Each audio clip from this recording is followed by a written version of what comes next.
So you may want to intersect objects that don't normally feel like they should intersect. So what I mean by that is like you can cut a circle out of a square, but if I want to cut a circle out of a cone, how do we do that? So there's a pretty cool way we can do this. Right now, I do not have this cone in a group.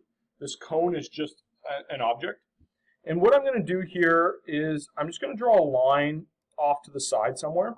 And this part's not necessary really, but I just want to accentuate the idea that we can intersect. So if we have a circle here, and so just like when we did the sphere, I can use the arrows to change the direction. So between the left and right arrow, I can change the direction of this object.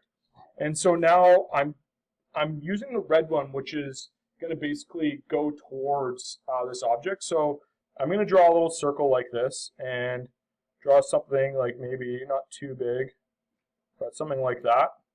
And we can actually create a bottom on here. So let's just create a floor across like so. And what I can do now is I can extrude this object through my cone, right? But I want to actually make them intersect. I want to make them actually subtract from each other. And so one of the ways to do that is we can click the pointer button here. And what I'm going to do is I'm going to grab the cone and I'm going to hold the control button on the keyboard. And I'm going to grab the circle that we extruded, the cylinder that we extruded through. And I'm going to actually right click, and down here we have intersecting faces with selection. And what it's going to do is it's actually going to draw a line around that shape where it intersects. And so that's how you create intersections of shapes that don't neatly intersect. And so now what we can do is we can use the erase button here. I'm just going to erase some of these lines that we have here. And you can see how the lines on our actual object are still remaining there. And actually, let me just do this. Let me hide this here. And so you now can see we have these lines here. And so I actually want to delete this face. And so deleting the face is actually pretty easy as well. We're going to use the pointer. And instead of using the erase button, we're actually just going to click and we can delete the face. And click and we can delete the face.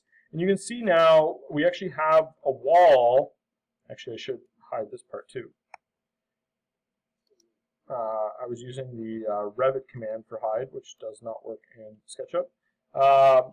And I have a few other lines here, so let me just delete this one. And we could theoretically actually delete these bottom parts as well. But you can see here we have the roof in that cone. So unfortunately, by me showing this, probably a few of you are going to do that, which is fine.